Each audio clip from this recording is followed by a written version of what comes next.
Hello everyone, we are live and it's Thursday Live Lessons here on Ukulele on the Ground Plus. Welcome everyone, my name is Aldrine Guerrero. I'm joined by the guru himself, Mr. Mike Odo. What's up, Mike? Hi guys. And as usual, Mr. Kahai, the legend Fergan. Say what's up, Kahai.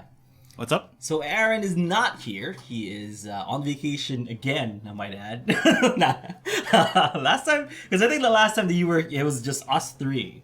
Aaron was like running somewhere or He was whatever. in his 50-mile run, I think. Yeah, Aaron. This time he's in Vermont to see his nephew graduate. Yeah, graduate. So That's a little bit better. yeah. It's a pretty good it's excuse. cool. It's cool, I guess. You know, I'm waiting for the Kahai vacation. When Kahai goes on vacation, what me and Aaron are gonna do. How do we stream? How do we work this computer? Like, Yeah.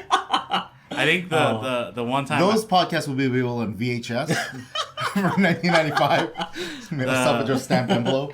the one time I did kind of take a vacation and you guys were supposed to stream. Yeah. Aaron called me. He's like, "It's not working. Something's going wrong." And I was like, "Oh boy, I don't know." Like I was trying to help him fix it, and then he's like, "Oh, it's okay. Aldrine's not coming in today. He's sick, so we're not gonna stream anyways. It's fine." I was like, "Oh, okay. I guess that worked out." So, Yeah. Well, I think that's when I'm gone. Like on Thursdays, is from like coughing sick, like at home and stuff, and I don't want to infect anyone else in the office. I think the last time, it's like a couple weeks ago, I was not here because was it last week or the week before? the week before we had last week. Yeah, I was sick. I was deathly ill. Like I moved to Lihue. For those of you folks who have ever been to Kauai, I was living in Kapa. I moved to Lihue, and I just got sick, and I had like the full chills, the fever, the body aches and whatnot. But then my friend showed up, and I forgot to tell them like, "Oh, I'm sick." They're like, "All right, let's get ready to move the stuff out of your house." Oh, okay. Let me just. I guess I gotta do it anyway. And I did that, and the rest of that week, I'm like. My body's so sore. Anyway, enough about us. Let's get started. How the show works is you ask us questions, basically. Send us questions via email, via the website, any way that we can get them, and we'll try to answer them as best as we can. Mike over here is a very special guest that we have, pretty often, and he's here because he wants to lend us his expertise in music. He's been a music teacher for how long? A long time. Yeah, we always gotta tell them your legitimacy and your credibility. How long, like, roughly? 45 years? 50 years, maybe? Maybe even more than that. I don't know. I am Asian, so for those of you that can't tell, He's I'm actually 500 147 years old. And that's if we count your birthday on the 29th Exactly. of February. It's only a 147. But yeah, Mike over here has been taking, I want to say decades. You've been teaching for decades. At least. We can say we've been teaching for a A decade. decade. I've been decade. teaching for a decade. So, since I was 17. So That's a let's long see, time. Let's just say, five- to say a long time. 25 years. So Mike knows what he's doing when it comes to music. Let's just say that he was my one of my music teachers, and he's still my music guru. Whenever I need help on only the hardest music problems. If I'm like really freaking out over something, and I'm like, "Oh my God, Mike, I need to arrange this song," he's the guy I go to. So that's why he has all the answers. For those of you Ukulele Underground people, just to give you an idea how old I actually am, I was Kahai's sister's first music teacher. And Older sister. His older Yeah, sister. And if people don't know who my older sister is, she's Kira. Like, she'll usually message a lot of people when they first join. Yeah. So if you see a message from Kira, that's who we're talking about. I was her piano teacher when she was 5 years old. Oh, jeez. So you must rip at the piano now. No. I was good enough to teach it to 5-year-olds, which means you don't have to be very good at all. Okay. I was 1. Yeah. Right on. So let's get started. Kai, do you have a question for us from email the audience in the past? Yeah. So, like I said, like Kira usually messages people, and she'll message them like a learning plan, like what they can look for, what courses they should go through. Sure. And so somebody replied back and said, "I've never done this type of self-directed learning, so I'm unsure of when I have gained enough skill to move on to a new lesson. Is there when do you think a person should feel like, okay, I can do all these things, I can move on to, like if they're a beginner, I can move on to intermediate, or I can move on to advanced lessons. Or... Okay, so I'll answer that first, and then Mike can chime in afterwards. Because here at Ukulele Underground, we recently, we've developed a bunch of videos that'll kind of measure where you are with your ukulele. So Ukulele 100 is the first stick of measurement. If you watch Ukulele 100, and if it's too easy, then check out Ukulele 101. Then we also have 102, and you can kind of gauge where you're at. Right there. If you're watching Ukulele 101 and it's too easy, go to the next week. If that's still too easy, go to the week afterwards. Once it kind of starts, it starts to catch up with wherever you are as far as as your playing level goes. That should be where you are. I don't really believe in in beginner, intermediate, and advanced and stuff, because for as long as I've been playing, it is still hard for me to consider myself as an advanced player when I know guys like Benny Chong exist. Like that to me is an advanced player, and I can't play that. So does that make me not an advanced player? Or guys like Imu Garza, guys like Jake Shibabukuro, guys like Kale Gamiao, and like all these guys, Abe, Lagrivis, and all these amazing, really, really, really advanced, ukulele players. So when people ask me, where am I in the spectrum, beginner, intermediate, or advanced? It's hard for me to give them, an answer, because they want to hear like something that'll make them feel good about themselves. Like, oh, you're like an intermediate player, where, if we're thinking of that spectrum of like somebody who just picked up their ukulele for the first time would be considered a beginner, and someone like Benny Chong is considered an advanced, as advanced. That is a very, very, very huge, wide spectrum. Yeah. So if you can play all your chords, for example, your major, minor, and maybe like some diminished chords and stuff, you're still technically not like an intermediate player, because I would consider myself an intermediate advanced, like an intermediate advanced. So I don't know, it just that's how I feel about it. I think you shouldn't really worry about where you're at as far as like if you're a beginner, intermediate, or advanced. I think you should be more focused on where in the journey you're at as far as like what you need to learn next. Like you mentioned that Umua and Benny too. Yeah. And those two guys, like, they're totally different. Like, even that as advanced players, like, they probably do things that like the other person wouldn't do, or like if you were to ask like, oh, can you do, if you ever asked to Benny, well, can you do the sweeping like harmonic picks that Umua can do? He'd probably be like, maybe, but I'm not, this is not my specialty or something. So even that, it really, I feel like as you grow more as a musician, it's less about like trying to be like somebody or trying to fit into the mold of like, oh, I'm an intermediate musician. It's more about finding what your tastes are and what you like to play. Where you want to be as an ukulele player, because it's going to branch off sooner or later. Like I think, if we're talking, if I want to put like a visual or label to what a beginner is, it's learning everything that you possibly can about the ukulele that should be common knowledge. Like before you branch out to like whatever style, the Benny style, the the Imua style, the Jake style, whatever it is that you're gonna go to, that's when you move on to like being an intermediate to an advanced, the further into that style that you go to.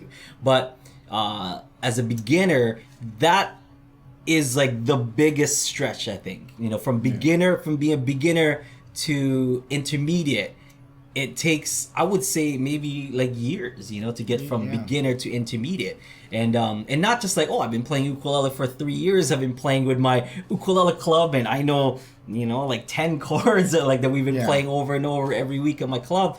That's pretty stagnant still. You're still like technically a beginner because you only know like so many chords. But if you know all your chords, if you know all the techniques and stuff, and you can kind of write your own tune, I'd say that's where the beginner ends. Right. Yeah. Well, I was on the chat, like people are saying, or Lisa said, I thought the way you could tell you were advanced if you could play an E chord. And like some people really do, like some people consider that. Yeah, and we have beginner lessons on our site, or beginner song lessons with the E chord and with some other bar chords.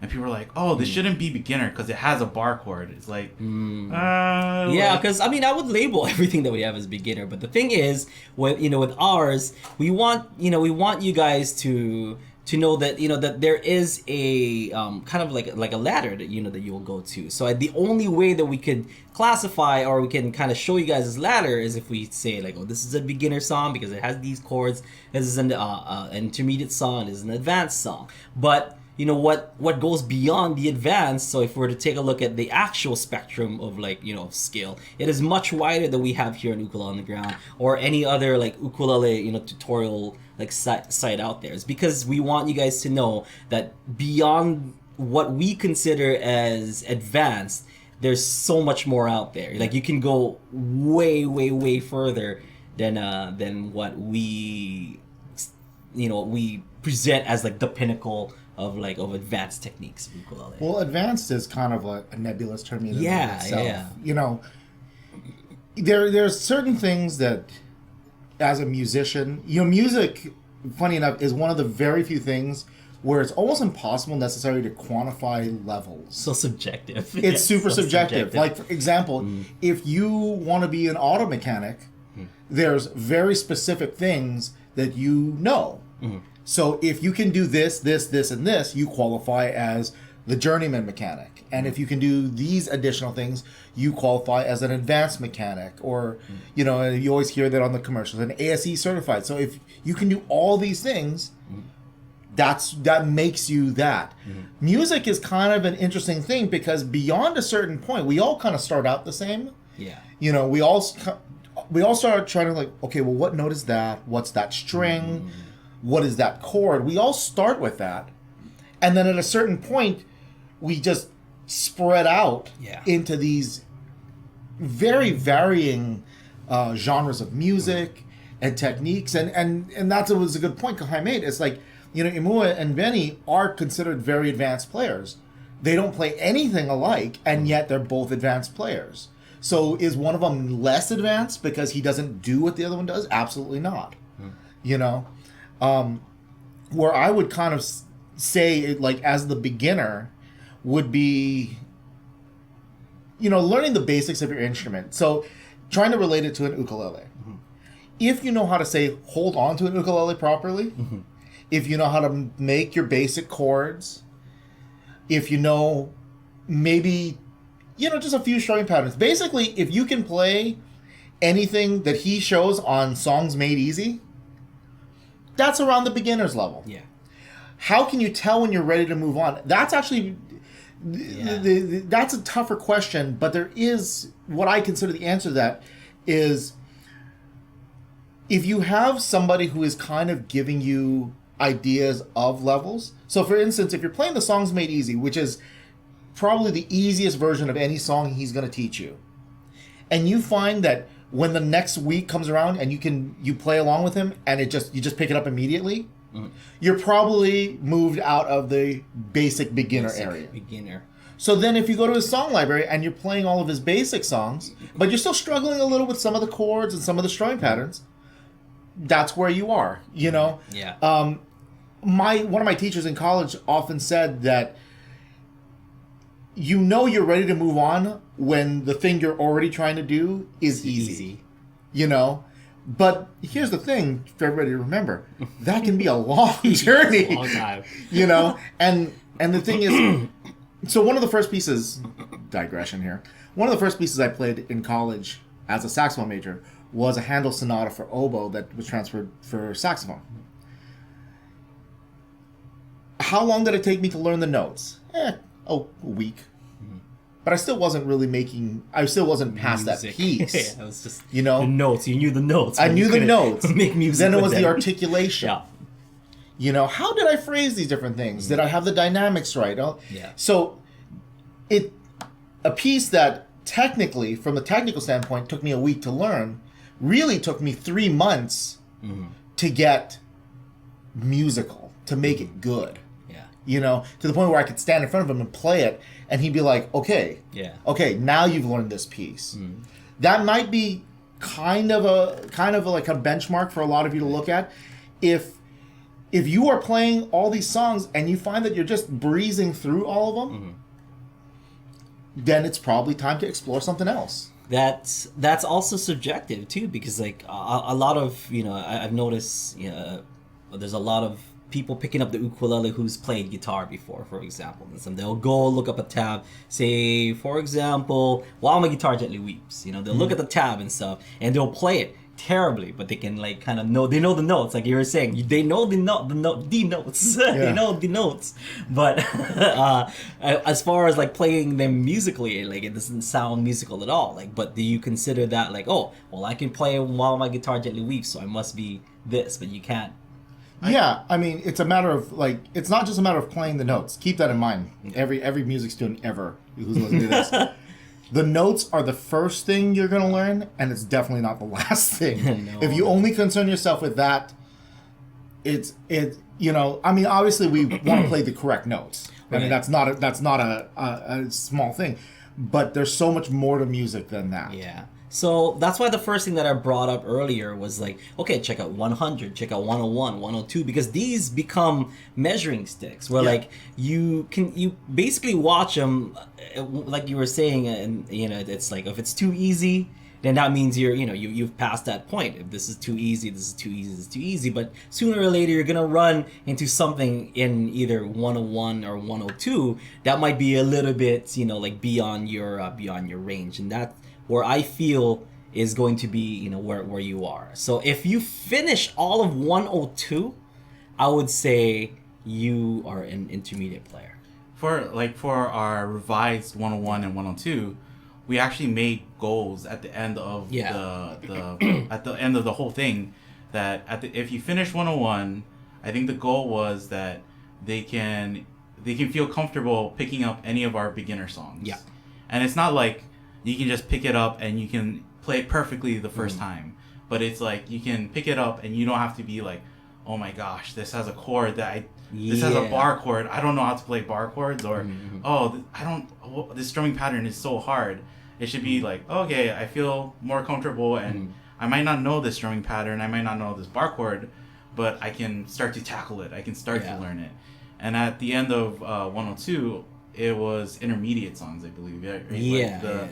More intermediate and some EU plus solos and stuff. Yeah. You shouldn't feel like, oh, this is so scary. It should be like, okay, I learned a lot of these concepts and theories inside of the class, and so now I'm not as scared to take them to actually playing songs. Yeah, so after the 101, like Kahai was saying, you should be able to tackle like any song that's on there, any UU plus solos and stuff, and that's where you're like a solid intermediate player, which means anything that we throw at you, excuse me, you can try and tackle. Like you won't be afraid of it. You won't be intimidated by it. There's not going to be an unfamiliar chord or an unfamiliar technique that we're going to be showing you. Maybe something new, but it wouldn't be something completely, from left field or too difficult. Like it shouldn't be scary to see something. It shouldn't be like, oh no, what's this? Yeah, so that's, it's a lot of people don't like hearing it, but that's when I feel you're really an intermediate if you can get through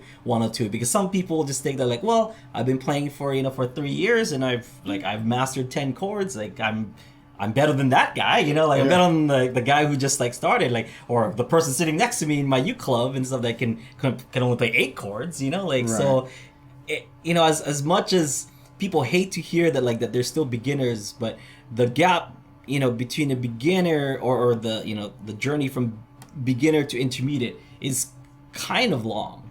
Yeah, it's super long. It's like not a straight graph where the line goes down. Yeah. So my advice would just to not think about it and kind of just base yourself on where where you are as far as those lessons, because if you're part of UU plus anyway, then you have that advantage of knowing where you are in that spectrum of okay, I'm technically at 101 week 5, for example. I'm 101 week 5 or week 6, then I can do all of these things. I might know 1 or 2 things beyond 105, but maybe might not know them as as well, or might not be as familiar with them. So that's how we've structured Ukulele 100, 101. So if you're gonna give yourself a label, I'd say do it that way. Like I'm at 101 week 6 or 101 week 3 or whatever, 102 week 5 for example, or I'm an intermediate player because I can do with ease 100, 101 and 102. Should people, and for Mark who asked the question, should they try like, things that might seem like, okay, I did 101, I did 102, I'm gonna try a intermediate song, and if it's hard, like take a step back maybe, or like. I mean, things are still gonna be difficult. I mean, we face challenges all the time, and as much of an advanced intermediate player that I am, even though I can do something, it's still going to be hard. It's going to be intimidating. You're going to come, you're going to face hard things, but it's not necessarily going to be out of your range, per se, like out of your skill level. But it's going to be difficult. So I think something that's important to remember is when you're looking at something that's more advanced, in your eyes that's more advanced, is not just looking at it and being like, oh my gosh, that's really hard. Because the thing is, like, there are, as a bass player, there are plenty of times that I watch bass players, great bass players. Like Flea. Flea would be one. Flea's great. That I can't do what they do, but I understand what they're doing. That's kind of an important distinction to make. It's one thing.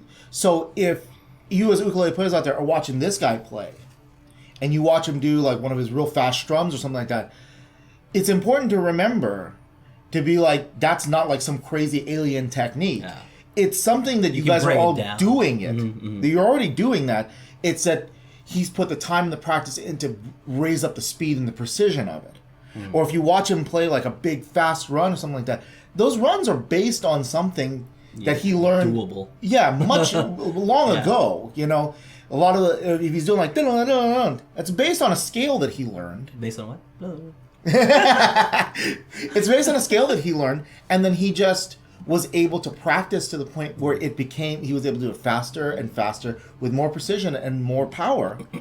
But almost invariably, if you look at someone who's an advanced to you player, most of what they do is stuff that you've already studied. They have just taken it to a much faster, more powerful, or for instance, like if you learn a regular scale, and then you see someone do this fast run that goes all the way up the neck, it's probably just a scale they learned that they added a couple extra octaves onto. Because like you can play a scale, like if you already know how to play a scale, and they're doing that run that Mike is saying, it's just basically that scale. Right, and it's just practicing it until you can get it to the speed that he's going at. Right. But you don't necessarily have to be like a whole going from intermediate to advanced, like, oh, he can do it because he's advanced. It's like, no, he can do it because the practice. The practice, really. Yeah, it's not, it's not because, oh, well, he can do it because he's an advanced player, or he can do it because he's an intermediate player. It's like, he can do it because he practiced. Yeah, if you honestly, that's a big thing. If you guys look at advanced players, you're gonna find that most of what they do, probably 75 to 80% of what they do, is stuff that if you try not to let the awesomeness of it kind of overwhelm your brain, you'll realize they're doing things that you're already doing right now. And they've just been practicing it longer, so they're just better at it. Yeah. It's not, true. And I think, like, advanced players, too, they make it seem like it's not what they're doing, like, oh, I can do this really hard technique, and it seems simple and easy for me. I can do it without effort. And so that's where, like, people look at it and be like, oh, I'll never get to that level. I'll never reach where it's like, you make it seem so easy, but it's so hard. And it's like, we always tell them, like, but you haven't seen, like, the 20 years that you've been practicing. Aldrine has been practicing ukulele. But, I mean, it's to those same people. I tell them, like, what about, imagine, like, first time that you tried chunking, for example, you thought it was like, oh man, that's impossible. But, I'm sure a big chunk of you folks watching right now, like, have been chunking for years. And now it just seems like, oh, it's like, just like this. It's super easy. Barely an inconvenience, So, you know what I mean? So, you know, it is possible, or maybe just strumming, or maybe just holding a G chord. Imagine how, you know, how difficult that was to use 3 fingers instead of, you know, 1 or 2 fingers that you're used to, and then all of a sudden, because you do it so much, you go to that G chord with ease, right? So it's the same exact thing with so-called advanced techniques. It's just moving your fingers a certain way so that you know, the next time it does that, it just, you know, it does it a lot better. It's kind of like learning anything really, for you know, for if you're gonna learn, say for example, Hawaiian, you know, like you're gonna have a hard time pronouncing some things at first, but the more that you do it, you know, it's gonna become, the easier it becomes. So that's with anything, and anything can be broken down. So we're not trying to discourage people saying that, like, oh, you'll never be like an advanced player. We just want to let you guys know that because music is so subjective, you shouldn't focus on, you know, like an arbitrary label. Yeah, exactly. Don't do that. So just focus on where you are in your own journey, because you know, some people's journey might be to just be able to play and sing, for example. Right. You know, like, so in a level of like, if I can play and sing, I'd consider myself an advanced player, you know? Like, I mean, maybe not the singing part, but I can play and sing at the same time, and I'm pretty advanced at that, right? Like we were saying, like, in other things you want to get good at in life, a lot of them have very specific things. Like, if you can do this, and this, you are this. Yeah. Like a roadmap, or like... But because music is so subjective. The problem is that beyond a certain level, beyond, like, the very basics of anything, music's roadmap stretches out to so many different roads. Yeah. Because, like, as an example, I'll speak from a bass player's perspective. If my journey's end was my goal was to play with the New York Philharmonic Symphony, I would be on a very different path than if my goal was to play with the Gordon Goodwin Big Band. Oh, I thought you were going to say just play conventional. Or if I want to play, say, with, you know, like Chick Corea or somebody like that, my paths would be very different. And even though that was kind of a joke, it's very true. If all you really want to do to be happy is play family parties, some weddings, stuff like that, there's just nothing wrong with that, and you'll probably make decent money. You would. The path that you take would be different. That all of those would be different. At the beginning, they would kind of be the same. Yeah. Meaning, like, you figure out how to hold the instrument, you figure out where all the notes are, you start to figure out, you know, like how to pluck the strings, things like that. All that is kind of universal for bass players. Yeah. Just as with ukulele players, the basic chords, the basic strumming patterns, those are all universal. And as soon as you get past that, it all branches off to so many possibilities. If you want to play like him, then you're not going to study necessarily the same things that someone like Benny Chong studied or Abe studied, because that's not the style he plays. Meanwhile, if you want to play jazz like those guys, you would be studying some certain different things. So it's a different ruler, you know, like for if you have different goals. Yeah. So absolutely. I think so instead of focusing on that, like that something arbitrary, like what would you suggest instead? How would they measure themselves? Because, you know, like I agree with you, like, you know, Mark, I want to know how far I've gone, basically. You know, that's what people want. They want to know, like, that they've started this journey and that they've made progress. They don't want to just like, I've been playing for 3 years, practiced all these skills, known all these chords and these strumming patterns, these techniques, and yet I'm still considered a beginner. Like, you know. So what would you suggest? On just that, real quick, also keep this in mind. Music is one of those things that is a lifelong journey. So if you're starting at 20, you're gonna, you could live to be 80, 100, 147 like me. And so if you've been playing for 3 years, think about that in the terms of your whole musical life. You know, that the term beginner isn't really like a derogatory thing. Let's also get that out of the way. Yeah. You know, there are so many things in all of our lives that we're still beginners at. You know, I like to work on my car sometimes. I'm definitely a beginner at that. I've never even picked up the instrument. We're gonna say that. If it doesn't say need gas, like, I don't know how to fix my car. So what should you look at? Well, I think. How do you measure yourself instead? How do I measure? Okay, there's a couple things you can do. If you want more of a concrete thing, then here's what you do. Make sure to film yourself. Make sure to film yourself and watch back your video. Like, play something that you're working on. Film yourself doing it on your phone, whatever. Save it. Don't look at it again until about 6 months later. Watch that video again. I promise you, if you have been playing regularly and practicing regularly, you will look at that video and go, who is that guy? Right. If you Who film is that yourself, as a matter of fact, film yourself that and watch the two back to back, and you'll realize, wow, my strums are way more fluid. Wow. My chord changes are much faster and smoother. I can hit the chunk when I couldn't do that before. I was flubbing over that E chord or that also infamous B flat chord. You know, I was like, I had to do this, and and now I'm just changing from there to there to there, and it's so much easier. Thanks, UU Plus. That is the video testimony you want to have. But that's kind of the thing. Look at yourself. Yeah. Figure out a song. It's hard when it's day to day. It's kind of like if you're trying to like lose weight or bodybuild or anything with that. Why you gotta go there? I gotta take it there. If you weigh yourself every day, you will micromanage yourself into not being happy at all. I worked out for 3 hours. I haven't lost anything. I've done that before. Like, oh no, I dieted for like 2 days.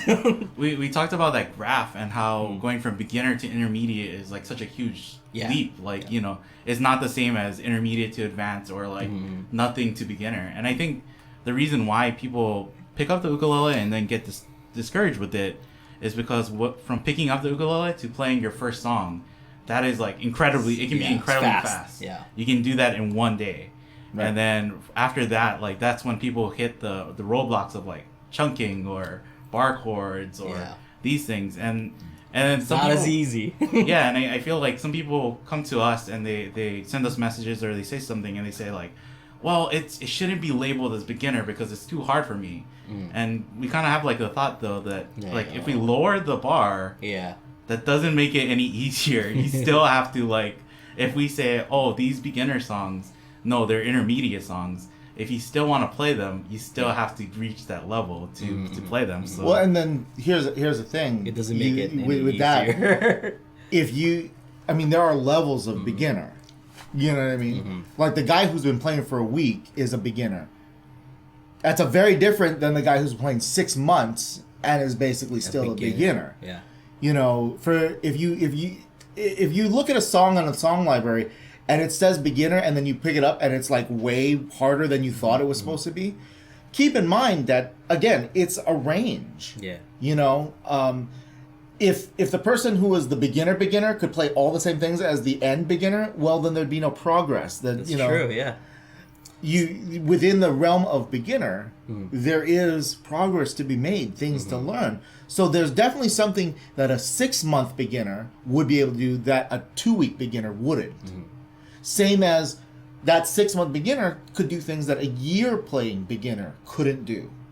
But it's that stretch along that journey, So realize if it's too hard for you right now, keep practicing. It won't be. Yeah. I think at this stage, Aldrine, like of your playing, you wouldn't even like say to somebody like, oh, that person is like a second degree advanced level or whatever. You're just kind of like, you would just look at something and be like, I want to learn that, right? I want to learn that, and I'm going to practice cool that. Technique. I want to practice that. I'm going to learn it, and I'm, kind of like. I always go back to the Zen guitar thing, and I will live and die musically by Zen guitar. Have you read that book before? No. Zen guitar. It's amazing. It's like it talks about how there's only there's only if we're talking about like martial arts and you get your belt, your white belt, and your yellow belt, and green, blue, whatever, like the levels, right? And that's same thing for like beginner, intermediate, advanced for music.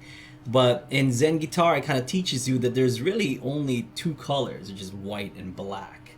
And really, there's only one belt, which is white. And you practice, you get it, you work so hard, you get it dirty that it becomes black. Whereas in that case, you wash that belt off and it turns back again to white, and you learn, you relearn everything, because you can never be a master of anything music wise. Like, I mean, I guess some people consider some people master, but there's always something new to learn. You can always get better, and if you have that black belt and you already think that you know everything, then that's how far you're gonna go. You're not gonna get any further than that. Funny enough, I can actually comment on that. Yeah.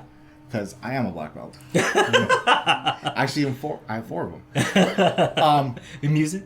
No. Amazingly enough. I have 4 black belts too. I have 4 musical black belts. 3 of them from Macy's, 1 from Walmart. And they have belt buckles. How do you like that, Mike? But there is a lot. Which 4? I have an instructor. I have a second degree black belt in Chinese Kempo. I have an instructor rank in Sambo, in Muay Thai kickboxing, and Japanese street fighting. Hot damn. So, and from just studying all over all the years, I probably have about 16 or 17 different under black belt color belts. Funny enough, what you just said is actually how the belt system came to be. For those of you who not interested in all in this, but you're going to learn this anyway. The belt system actually came about because of that, because they would use the sash to hold onto it, and as they would throw each other around, it would eventually become stained green because of the grass, then stained brown because of the dirt, and then it'd be so nasty it would turn black. That's actually where a lot of the belts came from. But it's also true, again, to make green belt in my system, there was a list of techniques I had to know and be able to use. And that was promoted from white to green. And then there was a whole nother slew of things that were just moving up from there. So you learn a punch. Okay, cool. Now I learned this other kind of punch. So this is kind of the same thing with ukulele techniques, because you learn this one type of strum, and then you learn a more advanced version of that strum, a little more rhythmically advanced. But at the beginning of my belt, at the beginning of my green belt, or at the beginning of when you learn it, you're not very good at it. So the guy who just made his green belt versus the guy who's ready to test for his brown belt are 2 very different people. Same as if you are, a beginner, realize that that's a whole stretch of things. And there's not going to be like a promotion ceremony when you move from beginning to intermediate. Hey, everyone. It's just not. It doesn't work like that. There's just going to be a day that you sit down to play something, and then you're going to realize yourself, wow, I graduated. Something like that. Because it's going to be like you're going to pick up a song, and then you're going to see, like, say, you're going to see a song in the song library that's listed intermediate, but you really love that song. And you really want to try. So you're like, this is probably too hard, but let me just watch it anyway. And then you're going to watch it and realize, oh, wait, I can do all I can do all that. And that's when you've kind of just gotten better. I think that brings up like another good point of like where people kind of like they go like, well, why do I have to learn strumming? You guys make strumming like the first thing that I should learn. Why do I have to learn strumming? I just want to play. I just want to do finger picking. It doesn't need strumming at all. But then they go like, oh, I can't do the chunk. Why can't I do the chunk? And we say like, oh, did you learn like the down up strum? And they're like, I kind of like watched the video, but it was really easy, so I skipped it. And then we're like, well, if you learn that strumming, the chunk is the same motion. It's the same exact thing. And then from the chunk, you can go to rolls. And then from rolls, you can go into like more difficult rolls, or you can go into more difficult strumming. So it's like, even if you feel like something isn't like being used now, I think it's always good to just like learn it and then like stow it away. Like say like, oh, okay.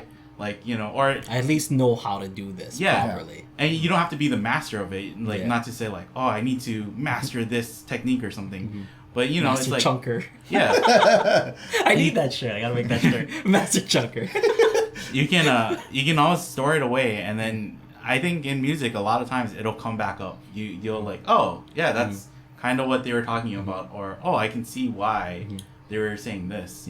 So. Oh yeah, sometimes in music you can learn something that you won't see the necessary straight value of it until way for later. long time away from there. But then you'll be like, oh. I'm kind of glad I learned that. Oh, scales. Who knew that was going to become important later? Or like people go like, how do you transpose music? And we say, oh, did you learn the circle of fifths? And they're like, no. Circle of what? Yeah, and then like we show them the printout that we made where it's like easier. They're like, oh, okay, yeah, that's why I was supposed to learn it. So yeah, it's kind of like it is. Sometimes it's hard to see where this is gonna go, you know. And I guess it's like if you're on the musical journey for the good, like, you know, you're gonna stay on it.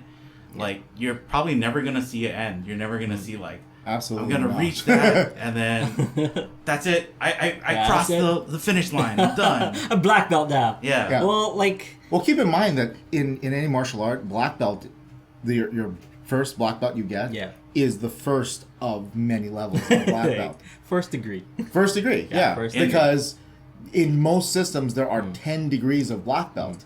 Do you start back at white after, you know, first degree black? So you're white, second degree white? I don't know. You get after you get punch people. After I got the black belt, and then they different systems do different things, but mine puts like symbols. Okay. You embroider a symbol into your belt for every time you go. Oh, like a general with his something like that. Medals and stuff. Or jiu-jitsu does a thing with the red. They put a red stripe and they put a white stripe, white ring on that red stripe for every level up you. So when you're a second degree black belt, they give you another. You know, they give you another white ring, and it goes up. Or you can buy it. You can buy it. But a lot of it, keep in mind that in traditional Japanese martial arts, and most of them, the black belt is not considered the end of your journey. It's considered the beginning. Because the black belt, it denotes now that you have mastered all the basic techniques. Yeah, it goes back to the thing that we were talking about, where like if you learn everything from 100, 101, 102, it's like that's it. You know, like you are now intermediate and go learn whatever it is, like whatever branch of music do you want to go into, or whatever style of music you want to go into. Yeah, you have now the tools. Yeah. So that's kind of the idea is like once you make your black belt, you have all the tools now to find out what your personal style is in that martial art. You should check out that book. I think you'd like it. Okay. Zen Guitar. I talk about it all the time on Thursday Live Lesson. A good one also is The Inner Game of Music. Okay. By Barry Green. Yeah, I'll check that out. We'll have book club. Okay. I read like put on the podcast. I read Zen Guitar and I read The Music Lesson by Victor Wooten, right? I love that book. That's a great book. I think they're pretty similar where they talk about music through different means of like not necessarily like, okay, we're going to be learning quarter notes or we're going to be learning this. It's like, this is what music can kind of transfer it to in your life too, right? Like how you can expand music more than just playing music. So. Well, we talked about a lot of stuff, in the past 45 minutes, but I think my favorite thing that has been said in today's podcast is to not think of the word beginner as derogatory. I think that is the best advice that we can give someone. Like for somebody who wants to like really stick to the I'm a beginner, I'm a intermediate player, or I'm an advanced player. It's not a derogatory term to a beginner is not derogatory. No, basically, not at all. Like not at all. We were all beginners at something at one point. When I teach jazz improvisation, that is the hardest thing for a lot of younger teenagers, high school kids to get to, because it requires you to kind of just let go of your fears and just start playing. Express yourself. But they're so concerned about, but what if I hit the wrong note? What if I do this? What if I hit the wrong note in my solo? Just stop worrying. Stop worrying. Just start playing. And the one thing I always tell them is, like, remember, every single one of us in this band who can improvise well started off exactly where you are, scared to play that first note, and worried that we were going to do something wrong, until we realized we weren't gonna. We're just going to keep playing, and we're just going to keep playing. And sooner or later, you practice, you'll be able to play whatever it is that's in your head and let it come out of your instrument. So like on U+, we have like a couple of different ways where people can record themselves and send it in, or they can join one-on-one session, which is like a live video chat with Aldrine. And I was gonna give this person like to try and join in one day or try and record themselves and send us a video. And I know a lot of people are like, oh, but I'm too embarrassed, I'm too scared, I'm too, you know, like I don't want to, you know, do something wrong and then mess up. But we always like try to encourage people, because we say like, well, that's the whole point of us watching you play something, is like, if you played it perfectly, feedback. Like we would just be like, oh, that's awesome, that's great, It's good. yeah. But then most times we like watch stuff and we're like, oh, well, it was great, we're like so happy where you're at, but this could use work, this and this could use some changes. and I know a lot of times on one-on-one coaching too, like the person will play a song and then you go like, have you checked out this song, have you this is our song from our song library, right? Like you kind of point them towards their next step, like in what they can learn next or what they can try next to expand, you know. And I think that's what we're always trying to do, is make people grow and expand, not like, I don't, if you feel happy like, oh, I did it, that's great, but then we're always looking for like, oh, what do you want to do next? I think that's what we feel like. That's why. Well, that's kind of the thing with music too, you know, no matter how long you've been in it. I mean, everybody in this room has been in music for a long time now. Decades. And there's no end in sight for any of us. No. You know, I still see things on YouTube or hear someone play and I'm like, okay, I want to learn that. I want to figure out how that is. I know the same thing with you. You watch videos, you see players play, and you're like, oh, how could I incorporate that into what I do? And Kahai, I'm sure you're the same way too. You read a book, you see a video, you watch a band play live, and it gives you ideas and inspiration. Music is one of the few things that just does not end. No. There's always going to be something else for you to figure out and try. And that journey is very gratifying also, let me put it that way, so it doesn't sound like a lifelong trudge. What I signed up for. You know, there's always going to be something that you find that excites you musically, like, oh my God, what is that? I need to learn what that. Is this I need to feeling? figure it. It's a bug, or it's like, it really is like, you get excited and you're like, oh my gosh, I really need you. And again, like that thought of like, oh, I don't know what I'm doing. I think for us, like, it's become less of a thing of like, I'll never be that good, to like, I don't know what I'm doing. I'm gonna learn how to do that thing, the thing that person did. I want to learn how to do that. Right. It becomes more of like a goal that you want to hit, but the goal keeps moving. Yeah, because you find new goals. You hit that goal and you're like, oh, what about that one? You know, like. Well, because then you find out, like, so let's say there's this guy in a band that you really like the way he plays guitar, and you learn all of his stuff, and then as soon as you can play his stuff, you realize, you read like an interview and say like, well, if you really want to know why I play the way I play, you got to listen to this guy. This guy. You know, because this is who I listened to when I was coming up, and you're like, okay. Yeah. You look up that guy and you're like, oh, I get it. I get why he's doing that. But now I want to learn that. I had the same exact thing. So here, like, I was always a big fan. No, everyone knows. It's not a secret. I've always been a big fan of Jake Shibabukuro. Yeah. Just imagine doing it. My laptop broke, so I can't play the sound. Okay, so I've always been a big fan of Jake, and you know, and the further I looked, and I became friends with him and stuff. And close press to friends with him, but he was telling me who inspired him, like one being Eddie Kahai, you know, of course, and then Herb Ota, like senior Ota-san, and I've never heard of Eddie Kahai, you know, before he kind of told me. I've heard here and then about like Herb Ota, but then whenever I, you know, as a kid, I would watch Herb Ota play, and it's like, oh my God, like when can we go? Like this is so boring, you know. But then like I just wasn't mature enough to like appreciate what he was doing on his ukulele. Like I was just kind of thinking, like, I was a kid, I wanted like rock music, I wanted like exciting, you know, lively things. And you know, Ota-san, like the way that he played his ukulele was so not calculated, but like it's so soulful. Like his chord movements were really beautiful.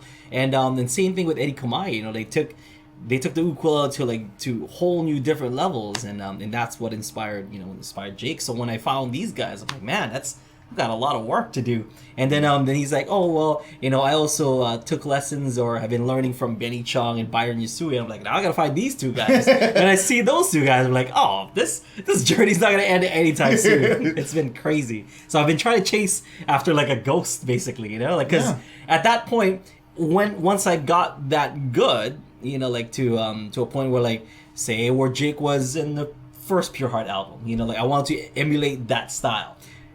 By the time I got there, Jake's like a mile ahead already. I'm like, oh, I gotta catch up to that guy. So that's where like I kind of branched off. I'm like, I'm just gonna do my own thing. So that's the best decision I ever made, in my life. And that's why I tell you guys that like learn all the basic stuff, because that's what happened to me basically. I seeked out like what inspired him and what got him to that point, and I did everything that got to that point. So my basis was his style, but I went off in my own thing. So a lot of people think like, oh, he's basically playing like Jake or whatever, but it is different. And for those of you who are a little bit more advanced, a little bit further along the journey, another thing that I learned in college, one of my teachers told me this, is the guy you're chasing is not the guy you're listening to. The guy you're chasing is who you're going to be in a year. Oh, okay. That's the guy you're really chasing. You are chasing the guy you are going to, after listening and studying all this stuff like that, who are you going to be? How are you going to play a year from now? That's the guy you're really trying to chase. And once you get there, you're chasing after the guy you're going to be a year after that. Dang. And so after that. Hey, that's deep, yo. That's deep. It kind of is. And it took me a lot of years to actually figure out what that meant. It took me a long time to really understand what that meant. It's deep. And, being out of college for like 20-something years, trust me, it took me a long time. But I kind of finally understood what he meant, because if I'm always trying to be somebody else, then all I'll ever be is... imitation. An imitation, like a second-rate copy. Yeah. If you hadn't made that decision to be you, nobody's going to be a better Jake than Jake. But the same thing is... Nobody will ever be a good Aldrine as Aldrine. Or you, whoever you are out there. Nobody will ever be that guy or girl except you. And only you can be that person. I realize that sounds really new agey and stuff like that. I know. You're like, should we light some incense right now? Is that what we're doing? But smell like patchouli. But the whole point of that was to not forget why you're playing. Mm-hmm. You're playing for you. For you to have fun, for you to grow as a musician. Mm-hmm. So if you're always trying to be somebody else, you're not going to end up being you. So, but it is good to have goals, though. It is absolutely good to chase after things, Absolutely. But that's what he meant in that the guy I'm trying to be is the guy who listened to all these influences, the guy who practiced in the practice room and bled, sweat, and paid the price. Thank you, Ric Flair. Woo! That's who I'm trying to be. The guy who did all that work and came out on the other side ready for the next challenge. Mm-hmm, mm-hmm. Yeah, I think people don't really think about like professional musicians or advanced musicians, and they asking them like, what is something that you're working on, or what are you trying to get better at? And I'm sure absolutely. Yeah, like if we asked Jake, right, he would be like, oh yeah, I am working on this. Yeah. Or I'm trying to figure this out. Or I do, when we talk and stuff, because we talk. when we talk. Go out to get ice cream, we're just go for getting coffee and stuff. Yeah. It's nothing major, just some pie. Just some pie. Anyway, so when we talk, I do find myself always asking, like, what are you working on right now? Like, it's not even just like, are you working on a new album? Are you like, touring this place? It's like, what are you working on, like, on your ukulele? You who have, in my eyes, who have like mastered pretty much whatever technique that that he's done in the past, because that's what I see, and I want to know what I like to pick his brain. I want to know what he's working on. What is someone who I see as can do everything already doing, right. So it's but he's always, and the cool thing about Jake is he's always been like that. He's always been like that. That reminds me of that. We 4th of July many years ago, probably 5 or 6. He was playing at our concert in the sky here for the Kahai so you're Hospice. his friend? You're his friend too? I actually am. I am not. He knows my name, but yeah. But that's about it. He was playing at the concert in the sky for the Kahai Hospice, and then you had a gig at Rob's.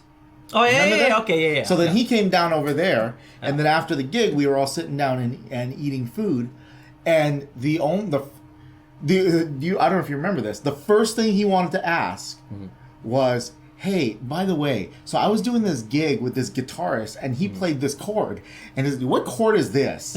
And I'm like, "I'm trying to drink a Diet Coke here." Yeah, but he's always you know, on. but he knew like jazz was a thing that I really enjoyed, and he was playing with a jazz guy, and so that's where Jake's brain is. You know, he's always like kind of like, "Oh, what about this? What about this? Okay. That's interesting." Yeah. Yeah, and like one of our members pointed out that he posted on Facebook, right, like a breakdown of I think What a Wonderful World. Yeah, he's the chord transitions and stuff, and he was like, "Oh, you can do it like this though, and do it like that," and you can kind of read where he's getting excited about like this thing that he thought was cool. So I want to tell a story about that night. Okay. Because I remember exactly what night you're talking about. And he played, right? And I think he got us in. He played over there. No, he got us into the concert. Because my gig was way after. Your gig was at Rob's, and then we all went over there, and then he jammed with you at the gig at Rob's. Okay. So there's something to happen between that. Okay. So when because he got us in, right? Because we were friends. Look at all these names I'm dropping. Anyway, so we watch his concert. He does great, of course. And then it's like, okay, I tell him, I'm like, okay, how can I get Jake Shimabukuro to play at my show at Rob's Good Times Grill? Like this guy who they probably paid $10,000 to like be at this 4th of July event and stuff. How can I get that guy, my friend, to come play for free at Rob's Good Times Grill? So then I go, hey Jake, what are you doing after the show? And mind you, remember, I don't know if you remember, but he was with a very nice looking lady. Do you remember that? I do remember that. Yeah, so he was with a very nice looking lady. I was like, hey Jake, what are you gonna do after this? He's like, oh, I don't know. Like, and so he looks at the girl, I was like, oh, what are we doing after this? And I'm just like, oh, like maybe, like they might go out on a date, have a dinner, or I don't know if they were involved. I didn't care. I was like, because I had this show at Rob's Good Times Grill, this like local sports bar.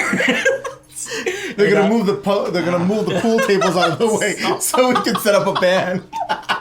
So I said, Jay, it's gonna be great. I have this drummer, I have this bass player. Just come down. Let's play like 2 songs. It'll be great. You can just jump in my car and stuff. And then he like looks at the girl, and the girl, I don't know if she could even speak like English like that well, because she was very Japanese. She was like from. Do you remember? You don't remember? I kind of remember her face, but I don't. So she was like from Japan, like Japanese. I don't know what she was doing on like the July 4th, or maybe like she went with Jake as like his date, because he hadn't met his wife yet at that point, right? So Jake's like, oh, you know what? Yeah, we'll go. I'll bring my ukulele and we'll go. I'm like, great. I didn't think about the condition of my car. And my car is notorious for not having seats at all, because I technically live in my car sometimes. Like I have my sound system in my car, I have my ukes in my car, I have like various trash and drinks all over the place. We used to jump in your car to go film lessons. Yeah. And you'd be like, oh, Kahai, just hold my tennis racket. Just hold it on your lap. I'm like, okay. Or, oh, Kahai, don't go from that. You gotta go to the other door. That door won't open. If you open that door, lots of stuff is gonna come out of that door. Same exact scenario, okay? And here's this beautiful girl with Jake Shimabukuro. And there... She has to crawl with the back. I told Jake, I'm like, oh Jake, I want to go over the songs like that I want to play with you, so sit up front. You sit in the back. I told the girl to sit in the back seat with all the trash in my car. God. Beautiful girl. But I was like, it's Jake Shimabukuro, my friend. I want him to be in the front seat with yours truly, so we can discuss what we're gonna be playing at this Rob's Good Times Grill gig. That kind of speaks to Jake's character, where he's so nice that he went through that, and he was like, he's still like, oh yeah, I love Aldrine. Aldrine's my friend. That I don't think I've ever told that story. It's the first time that I've told that story. And on that note, it is 2 p.m. Yes. Do you have questions? Lightning round? Well, no, like way at the beginning of the podcast, I guess. Yeah. Kira actually went in the chat and she said that Mike gave her her first $1, and she still has it. Huh. Oh, You should for ask her birthday. For her birthday. It was for her birthday, I think. Now that she is, how old is she? She's gonna, oh, I don't know if I want to tell her how old she's gonna be. Now that she's a few years old, that. You should X ask. years old. You should ask for it back. Give that $1. Like, give me that. That was just when you were a kid. Come on, give me back that $1, and with interest. Ask yourself if you deserved it. Tell her if I don't get it back, I'm gonna bring that picture of me and her as a 5-year-old and show it all and show it to everybody. We got some pictures, some kind of embarrassing pictures. Okay, you know what? The things will be continued for next week, because we had some stuff that we're going to talk about, but that topic was so good, you know, and that question was so good, it took up the entire hour of Thursday Live List, because it was a very good, and I'm glad we got to talk about it. I'm glad we got to, you know, tell our opinions on this whole beginner, intermediate, advanced, you know, thing that, you know, that people obsess themselves over, and I'm glad I got to tell that Jake story. I got it down on my chest. But what we were gonna do, we were gonna show you guys some awesome and interesting links that, you know, that we were gonna be talking about, but we're gonna put a pin on that and we're gonna save it for next week. Well, I think I can post it this week, and then you guys can check it out, and then we'll talk about them next week. So Okay, you guys, yeah. How about that? You guys can be caught up Okay. and know what we're gonna be talking So, about. Kahai, or Akira, I guess, is you'll put it up? I'll put it up in the forum too. So Okay, that it'll cool. go up pretty early. So we're gonna be Okay. showing you guys some links that, you know, that so each one of us is going to be you know, putting a link there, and you guys can check it out, and then next week we'll be talking about those links. So that's what we're gonna be doing for next week. Yeah, And- let's put a pin on it. Yeah, and I think if people watch the links or they check it out and they want to share their own stuff, just respond in the Oh yeah, please forum. do. And then Yeah. maybe we'll talk about those too or whatever. We'll figure it out. It's just All right, so it is 2 p.m. Thank you so much, Mike. Anytime. You coming back next week, right? I'll No, be you back have next to. week. We just said it. You're gonna Yeah, come that- back. Now that- you can't get away. Ha! I'm gonna get sick moving house. So And for those of you folks who are listening, I just got that. Those of you folks who are listening to us via the podcast, thank you so much for downloading the Ukulele on the Ground podcast. You can watch this as a live video. You know, if you sign up for UU Plus, we film this live every Thursday from 1 p.m. Hawaii Standard Time, and we also have the archives you can watch over and over again. If you want to see Mike's face, On UU you know, on UU Plus, you can. and with that note, please the audio version. But thank you so much for tuning in to a podcast. I just want to say we didn't plan this at all, but our shirts Our are superhero shirts, yeah. We didn't Actually, my coordinate favorite this. part about it was watching the monitor that it has your ukulele, but you had the ukulele down. So, like, for a while, the only picture I had was the whole picture of Thanos. That was actually pretty nice. But yeah, sign up for UU Plus to take your ukulele playing to the next level, so you can get some awesome stuff that comes along with your UU Plus subscription, such as the live show here. You know, for Thursday live lessons, we have stuff like the Ukulele 101, 102, 100, all these things that we've been talking about is over at UU Plus. So if you want to, you know, take your ukulele playing beginner playing level to the intermediate level or to the beyond intermediate level, you know, we won't even say advanced, beyond intermediate. So it's gonna be the BI level, the bi level. So If you want to be bi. We're gonna switch all of our things That labeled sounds as terrible. advanced Yeah. as beyond intermediate. beyond intermediate level. So that's, you know, it's Actually, all, just beginner and then plus. plus. But now all of that is over on UU Plus. There's tons and tons and tons of content. So make sure you check out ukuleleunderground.com and sign up for UU Plus to take your ukulele playing to the next level. Have a great one, everyone. Bye bye. Aloha.